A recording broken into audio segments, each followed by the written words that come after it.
Friends, कैसे हैं आप सब। स्वागत है आपका यूपीएससी एट होम प्रविशा के यूट्यूब प्लेटफॉर्म पे। हम जो यूपीपीसीएस की मेंस आंसर राइटिंग कर रहे हैं, जिसमें हमने जो टारगेट रखा है डेली 5 क्वेश्चन की आंसर राइटिंग करने का, उसी सीरीज़ में हमारा क्वेश्चन है। आज की सीरीज़ का ये 4th क्वेश्चन है, जो कि हमने लिया है जीएस पेपर 5 से। आप लोगों को हमारी जो ये मेन्स की सीरीज़ चल रही है कैसी लग रही है, हमारे कमेंट सेक्शन में ज़रूर बताइए। तो क्वेश्चन हम स्टार्ट करते हैं। उत्तर प्रदेश के संदर्भ में मथुरा मूर्तिकला शैली की प्रमुख विशेषताओं का वर्णन कीजिए। क्वेश्चन क्या पूछा गया है कि उत्तर प्रदेश के संदर्भ में मथुरा मूर्तिकला शैली की जो प्रमुख विशेषताएं हैं उसका हमें वर्णन करना है। तो सबसे पहले हम इसका इंट्रो देखेंगे। इंट्रो में क्या है? मथुरा मूर्तिकला शैली उत्तर प्रदेश के मथुरा में विकसित भारतीय कला की एक समृद्ध धारा है। यह यथार्थवादी चित्रण, बहुधार्मिक मूर्तियाँ, लाल बलुआ पत्थर के उपयोग और स्थानीय विदेशी प्रभावों के समन्वय के लिए प्रसिद्ध है। मथुरा कला शैली किसके लिए प्रसिद्ध है? यह यथार्थवादी चित्रण के लिए, बहुधार्मिक मूर्तियों के लिए, और बहुधार्मिक मूर्तियाँ विभिन्न धर्म की मूर्तियों के लिए, और लाल बलुआ पत्थर के उपयोग और स्थानीय विदेशी प्रभावों के समन्वय के लिए प्रसिद्ध है। तो ये हमने क्वेश्चन का इंट्रो देख लिया। अब क्वेश्चन की मेन बॉडी का पार्ट उसको देखेंगे कि मथुरा मूर्तिकला शैली की प्रमुख विशेषताएं क्या है। इसके अंतर्गत सबसे पहला जो पॉइंट है वो क्या है? यथार्थवादी शारीरिक चित्रण। इसके अंतर्गत मथुरा की मूर्तियों में मानव शरीर की संरचना को यथार्थवादी ढंग से दर्शाया गया है, जिसमें गतिशीलता पर जोर दिया गया है। सेकंड क्या है? बौद्ध, जैन और हिंदू प्रभाव। यह शैली बहुधार्मिक रही है, जिसमें बौद्ध,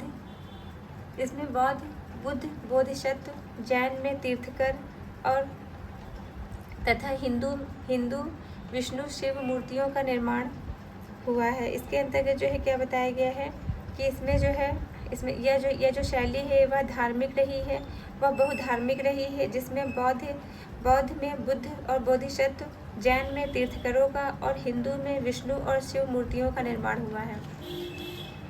थर्ड पॉइंट क्या है? लाल बलुआ पत्थर का उपयोग हुआ है। मथुरा मूर्तिकला शैली के अंतर्गत जो है कौन से बलुआ पत्थर का प्रयोग किया गया है? लाल बलुआ पत्थर का उपयोग किया गया। ये फैक्ट आपके प्री के पॉइंट ऑफ व्यू से काफ़ी इंपॉर्टेंट है। मथुरा की मूर्तियाँ मुख्य रूप से स्थानीय लाल बलुआ पत्थर से बनाई गई हैं, जो उनकी विशिष्ट बनावट और रंग प्रदान करती हैं। फोर्थ पॉइंट है प्रतीकात्मक और भावभंगिमा। इसके अंतर्गत बताया गया है कि इसमें जो मूर्तियां हैं, मूर्तियों में भावनाओं और प्रतीकों जैसे बुद्ध के मुद्रा, कमल, चक्र का सूक्ष्म चित्रण किया गया है, जो दार्शनिक और आध्यात्मिक अर्थों को व्यक्त करता है।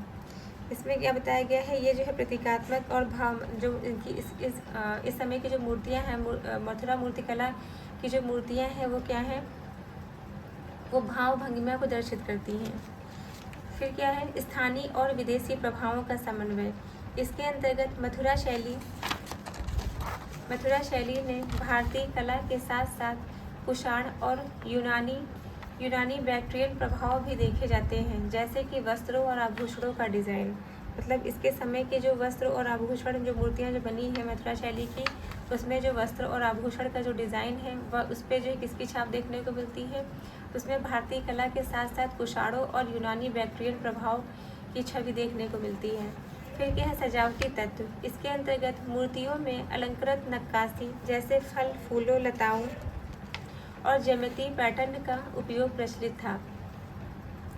इसके जो मूर्तियां हैं उसमें नक्काशी में जो है उसमें अलंकृत नक्काशी का जो है इस्तेमाल किया गया है। नक्काशी के अंतर्गत क्या है? फूलों का, लताओं का और ज्यामितीय पैटर्न का उपयोग किया गया है।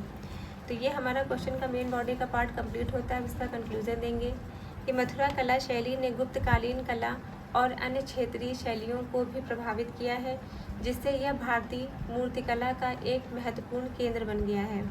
तो ये हमारा क्वेश्चन कंप्लीट होता है, जो कि हमने लिया था जीएस पेपर 5 से। आप लोगों को हमारी जो ये मेंस की सीरीज़ चल रही है कैसी लग रही है, हमारे कमेंट सेक्शन में ज़रूर बताइए। जिन भी लोगों ने हमारा टेलीग्राम चैनल ज्वाइन नहीं किया है वह उस पर ज्वाइन कर सकते हैं, जिसका लिंक चैनल के डिस्क्रिप्शन बॉक्स में दिया हुआ है। हमारे चैनल पे अपना फुल प्यार और सपोर्ट बनाए रखिए। ऐसे ही पढ़ते रहिए, लाइफ में आगे बढ़ते रहिए। यूपीएससी एट होम प्रविशा के साथ में मेंस आंसर राइटिंग करते रहिए। Thank you.